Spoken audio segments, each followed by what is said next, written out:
अस्सलामुअलैकुम, इट्स मोहम्मद साकिब और आप देख रहे हैं ट्यूटर उर्दू।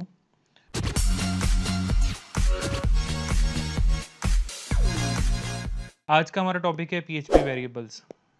पीएचपी के वेरिएबल्स क्या होते हैं? वेरिएबल्स एक्चुअली हमारे पास जो है वो कंटेनर्स होते हैं किसी भी चीज़ को स्टोर करने के लिए। हम कोई भी इंफॉर्मेशन अपनी स्टोर करवाने के लिए वेरिएबल्स को हम यूज़ करते हैं। हमें पीएचपी के अंदर जो है वेरिएबल्स को डिक्लेयर नहीं करना पड़ता कि उनकी जो है डाटा टाइप्स क्या होंगी। डिफरेंट डाटा टाइप्स होती हैं, इंटीजर होती है, स्ट्रिंग होती है, फ्लोट होते हैं।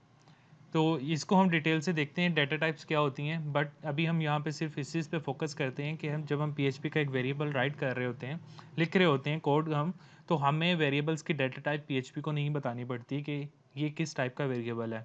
अगर किसी ने आप में से किसी ने दूसरी लैंग्वेजेस के ऊपर काम किया हुआ है तो कुछ लैंग्वेजेस ऐसी हैं जहाँ पर हमें डाटा टाइप्स बतानी पड़ती हैं, बट पीएचपी के अंदर हमें नहीं बतानी पड़ती। और सेम ऐसे ही हमें ये भी ज़रूरत नहीं पड़ती कि हम पहले जाके किसी वेरिएबल को डिक्लेयर करें। जो दूसरी लैंग्वेजेस हैं, सी, जावा, उसके अंदर हमें वेरिएबल्स को डिक्लेयर करना पड़ता है, पहले बताना पड़ता है उसको, जो उसका जो भी ये इंटरप्रेटर होता है जो कोड को एग्जीक्यूट कर रहा होता है, हमें उसको बताना पड़ता है कि जी पहले ये हमारा एक वेरिएबल है, इसकी ये डाटा टाइप है, इसको हमने यहाँ पे डिक्लेयर कर दिया। अब हम इसको आगे यूज़ करेंगे। यूज़ क्या करेंगे? डिक्लेयर करने के बाद हम उसके अंदर उसको वैल्यू असाइन करेंगे। हमें पीएचपी के अंदर ये दोनों स्टेप नहीं करने पड़ते। हम डायरेक्ट क्या करते हैं, वेरिएबल का नाम लिखते हैं और उसको वैल्यू असाइन कर देते हैं। उसको हम जो भी इन्फॉर्मेशन हमने उसके अंदर स्टोर करनी होती है, हमें कोई स्ट्रिंग स्टोर करनी है, हमें कोई नंबर स्टोर करना है, वो हम इस वेरिएबल के अंदर डायरेक्ट स्टोर कर देते हैं। फोर्थ नंबर पे है हमारे पास, हम एक दफ़ा जब हमने वेरिएबल को डिक्लेयर कर दिया, बता दिया, वेरिएबल को वैल्यू असाइन कर दी, उसके बाद हम अपने वेरिएबल को पूरे कोड में, हमारा जितना भी कोड है वहाँ पे उसको हम बार बार यूज़ करते हैं। एक्चुअली वेरिएबल होते भी इसीलिए हैं कि जब हमें कोई चीज़ बार बार यूज़ करनी हो तो हम उसको वेरिएबल के अंदर स्टोर कर लेते हैं, ताकि सिर्फ जब भी हमें उस चीज़ की ज़रूरत पड़े हम वहाँ पे उस चीज़ को दोबारा से राइट करने की बजाय, दोबारा से टाइप करने की बजाय, हम उस वेरिएबल को सिंपल वहाँ पे यूज़ कर लेते हैं। पीएचपी के अंदर वेरिएबल को स्टार्ट करने के लिए आपको उससे वेरिएबल के नाम से पहले जो है ना डॉलर का साइन लगाना पड़ेगा। ठीक है, dollar sign ABC, dollar sign XYZ, ये हमारे क्या होंगे? वेरिएबल्स के नेम होंगे। उसके बाद हमारे पास ये है, the value of a variable is the value of its most recent assignment. ठीक है, अगर मैंने अपने कोड के टॉप पे dollar sign ABC is equal to 10 कर दिया और उसके बाद मैं अपना 50 लाइंस का कोड लिखने के बाद मैं dollar sign ABC is equal to 20 कर देता हूँ, तो मेरे वेरिएबल की वैल्यू चेंज हो जाएगी। ठीक है, ये वैल्यू क्या हो जाएगी? ओवरराइड हो जाएगी। हम एक ही नेम का एक ही वेरिएबल बनाएंगे। अगर हमने एक नेम के मल्टीपल वेरिएबल बना लिए तो जो सबसे लास्ट में हमने सेम नाम का वेरिएबल बनाया होगा, एक्चुअली वो उसकी वैल्यू हो जाएगी। और हम क्या करते हैं, वैल्यू असाइन करने के लिए हम इज इक्वल का जो साइन है, इज इक्वल का ऑपरेटर है, हम उसको यूज़ करते हैं। अब हम ना इसकी थोड़ी सी प्रैक्टिस की तरफ जाते हैं, प्रैक्टिकल वर्क की तरफ जाते हैं, वेरिएबल क्या होता है और हम इसको कैसे यूज़ करते हैं। तो मैं एक वेरिएबल के नाम से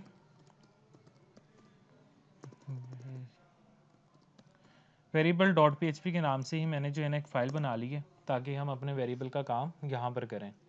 PHP start tag, PHP close tag, ठीक है, dollar sign name is equal to ही ट्यूटर उर्दू। ठीक है, लास्ट में सेमीकोलन। अब ये क्या हुआ है, मैंने एक वेरिएबल को एक जो है इंफॉर्मेशन असाइन कर दी है। मैंने एक वेरिएबल को उसकी वैल्यू असाइन कर दी है। मैंने कहीं पे नहीं बताया कि इस वेरिएबल की टाइप क्या है, इस वेरिएबल को मैंने डिक्लेयर किया है या नहीं किया। मैंने सिंपल एक वेरिएबल का नाम लिखा, इज इक्वल का साइन लगाया, असाइनमेंट ऑपरेटर लगाया और मैंने कहा कि इज इक्वल के बाद ये जो इन्वर्टेड कॉमर्स के अंदर वैल्यू है, ये एक्चुअली किसकी वैल्यू है? इसकी वैल्यू है। अब अगर मैं जाकर मैं जाकर अगर ब्राउज़र में देखूं, ब्राउज़र में हम ये देखते हैं वेरिएबल वाली फ़ाइल, यहाँ पे कुछ भी नहीं है, क्योंकि अभी हमने सिर्फ वेरिएबल को एक वैल्यू असाइन की है, हमने उसको अभी कहीं पे यूज़ नहीं किया। अब मैं इस वेरिएबल को इको करवाता हूँ, प्रिंट करवाता हूँ इसकी वैल्यू को। ठीक है, हम यहाँ पर इको। अब इसको कैसे यूज़ करना है, पहले तो हम किसी भी चीज़ को जब हमें लास्ट लेक्चर के अंदर हमने ये इसमें देखा था, इको वाले स्टेटमेंट में हम क्या कर रहे थे, इको के साथ ये चीज़ें लिख रहे थे, हमें इन्वर्टेड कॉमास के अंदर अपनी वैल्यू लिखते थे। लेकिन हमें वेरिएबल के लिए कोई इन्वर्टेड कॉमास नहीं लगाना है, हमने इको लिखना है, डॉलर साइन लगाना है, और जो भी हमारा नेम है उसका वेरिएबल का, ये हमारा वेरिएबल था, ये हमने यहाँ पे टाइप कर दिया। अब इसको मैं जाके ब्राउज़र के ऊपर देखता हूँ, अब क्या रिज़ल्ट आता है, जो वेरिएबल की वैल्यू थी वो इसने यहाँ पे प्रिंट करवा दी है। अब लेट्स से मुझे ये वेरिएबल जो है बार बार यूज़ करना है, ठीक है, मुझे बार बार इसको इको करवाना है, तो अब मैं क्या करूँगा, मुझे ई ट्यूटर उर्दू बार बार लिखने की ज़रूरत नहीं है, मैं सिंपल हर दफ़ा ये काम कर रहा हूँ, कॉपी पेस्ट किया मैंने जितनी बार यहाँ पे इको करवाया है नेम को, डॉलर साइन नेम को, एक वेरिएबल को, उतनी बार ब्राउज़र के ऊपर ई ट्यूटर उर्दू प्रिंट हो जाएगा। ये आप देख रहे हैं, ये रिज़ल्ट आ गया हमारे पास। तो वेरिएबल एक्चुअली किस लिए हैं, किसी भी हम अपनी वैल्यू को किसी वेरिएबल के अंदर स्टोर करवा देते हैं ताकि हम उसको मल्टीपल टाइम बार बार यूज़ कर सकें। और आगे देखते हैं कि वेरिएबल को जो है हम और किस तरह से यूज़ करते हैं। अच्छा, अब जो है ना, जो हमने पीछे इको के अंदर हम काम करके आए थे कि इसके अंदर भी हम वेरिएबल के साथ जो है ना हम प्रिंट करवाते हैं अपने किसी HTML कोड को। ठीक है, इको किया मैंने, यहाँ पर मैं इन्वर्टेड कॉमास लगाया और यहाँ पे मैंने लिख दिया h1 टैग। h1 टैग को हम यहाँ पे क्लोज कर लेते हैं, h1 टैग हमारा क्लोज हो गया। इसके दरमियान में हम लिखते हैं हेलो, और उसके बाद मैं यहाँ पे डॉट लगाता हूँ और यहाँ पे अब मैं क्या लिख देता हूँ, वेरिएबल लिख देता हूँ अपना। सेव किया। अब इको के अंदर HTML टैग है और उसके बाद हमारा क्या है, वेरिएबल है डॉट के साथ। अब हमारे पास क्या आता है यहाँ पर रिजल्ट, हेलो ई ट्यूटर उर्दू। ठीक है, उसने H1 को अलग से प्रिंट करवा दिया और ई ट्यूटर उर्दू को अलग प्रिंट करवा दिया। ठीक है, अब अगर मैं इसके साथ H1 का टैग नहीं लगाता, मैं हेडिंग कोई नहीं लगाता, मैं सिंपल एक स्ट्रिंग और एक वेरिएबल को प्रिंट करवाता हूँ, देन मेरे पास क्या रिज़ल्ट आएगा, मेरे पास इस तरह से रिज़ल्ट आ गया। ठीक है जी, ये था हमारा वेरिएबल, कि हम वेरिएबल को कैसे स्टोर कर रहे हैं, कैसे यूज़ कर सकते हैं, बार बार कैसे यूज़ हो रहा है। हम वेरिएबल के अंदर ज़रूरी नहीं है कि हम स्ट्रिंग लिखें, हम वेरिएबल के अंदर यहाँ पे 1 2 3 कोई नंबर भी लिख सकते हैं। अब ये भी सेम वैसे ही प्रिंट हो जाएगा, ई ट्यूटर उर्दू की जगह 1 2 3 आ गया। वेरिएबल के अंदर आपने एक चीज़ का ध्यान रखना है। अब ये देखें, जो हम बात कर रहे थे कि अगर आपने वेरिएबल के नेम को कोई और वैल्यू असाइन कर दी सेम नेम को, तो जो सबसे लास्ट में वैल्यू होगी वो उसकी वैल्यू हो जाएगी। यहाँ पे हम एग्जांपल में देखते हैं डॉलर साइन नेम। ठीक है जी, ये सेम हो गया। और अब यहाँ पे मैं कर देता हूँ 4 5 6। अब दो वेरिएबल हैं, दोनों का नेम सेम है, जो लास्ट वाली वैल्यू होगी हमारी वो प्रिंट होगी। ठीक है, हमने यही बात की थी पीछे, हमने अपनी यहाँ पर यही बात कर रहे थे इस वाले उसके अंदर, जो मोस्ट रिसेंट असाइनमेंट होगी वैल्यू की, वो उसकी वैल्यू वो जो है ना हमारे पास वेरिएबल के अंदर स्टोर होगा। अब इसके अंदर हम जाके देखें, सबसे मोस्ट रिसेंट हमारे पास है 4 5 6, यहाँ पे 4 5 6 आ गया। अब अगर मैं इसको दोबारा से एक और दफ़ा इसको डॉलर साइन नेम को कोई और वैल्यू असाइन कर देता हूँ 7 8 9, तो अब इस वेरिएबल की जो वैल्यू है वो क्या हो गई है, 7 8 9। तो ये आपने ध्यान रखना है अपने कोड के अंदर कि सेम नाम का वेरिएबल आपने क्रिएट नहीं करना, अदरवाइज आप लोगों को ये प्रॉब्लम फेस करना पड़ सकती है। दूसरी चीज़ इसके अंदर आपने जो नोट करने वाली है वो ये है कि आप हमारे जो वेरिएबल्स होते हैं वो केस सेंसिटिव होते हैं। केस सेंसिटिव का मतलब, अब ये मैंने एक वेरिएबल लिया हुआ स्मॉल में, स्मॉल नेम, और एक वेरिएबल लेता हूँ मैं कैपिटल के अंदर। तो एक्चुअली ये क्या हुआ है, ये दो अलग अलग वेरिएबल हैं।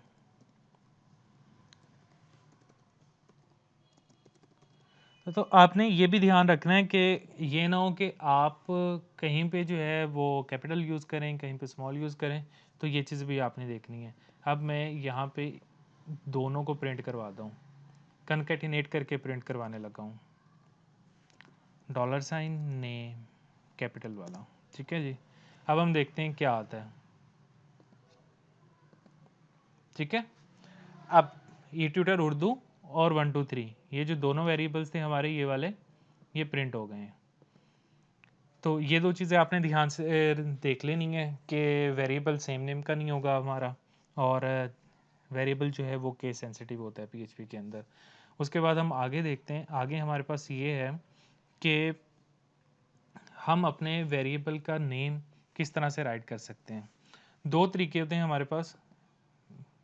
एक राइट वे है हमारे पास वेरिएबल को, यानी प्रैक्टिस होती है हर किसी की, जो बेस्ट वे होता है, बेस्ट प्रैक्टिस होती है, वो मैंने यहाँ पे राइट वे वाले कॉलम में शो करवा दी है, जो आपने फॉलो करनी है। ये जो रॉन्ग वे के अंदर मैंने आप लोगों को कुछ एग्जांपल्स दिखाई हैं वेरिएबल नेम्स के, ये रॉन्ग वेज होते हैं, बेस्ट प्रैक्टिस नहीं है। हमें इस तरह के वेरिएबल्स के नाम नहीं रखने चाहिए। हम या तो क्या करें, हम जो है सिंपल $साइन के साथ कोई भी नेम दे दें।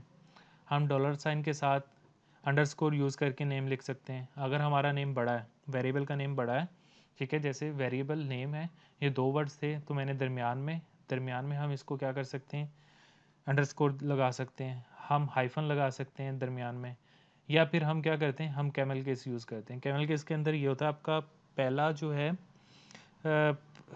वर्ड वो स्मॉल से स्टार्ट हो रहा होता है, उसके बाद जैसे ही वेरिएबल स्मॉल से स्टार्ट हुआ वी, उसके बाद नेम जो है वो एन कैपिटल आ गया, नेक्स्ट जो वर्ड आएगा उसका पहला लेटर कैपिटल हो जाएगा।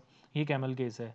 आप ये वाली जो है यूज़ कर सकते हैं। वैसे बेस्ट जो है वो यही है कि आप इसको यूज़ करें, और लेकिन आपने कभी भी वेरिएबल के नेम के दरमियान स्पेस नहीं देनी। जैसे यहाँ पर स्पेस है, आपने अपने वेरिएबल के नेम के दरमियान आप स्पेस नहीं देंगे, या आप अपने वेरिएबल को नंबर के साथ स्टार्ट नहीं करेंगे, और थर्ड, आप अपने वेरिएबल के अंदर कोई इस तरह के साइंस जो हैं वो यूज़ नहीं करेंगे। ठीक है जी, ये हमारे पास जो है वेरिएबल का जो नेम है हम किस तरह से राइट करते हैं, ये आ गया हमारे पास।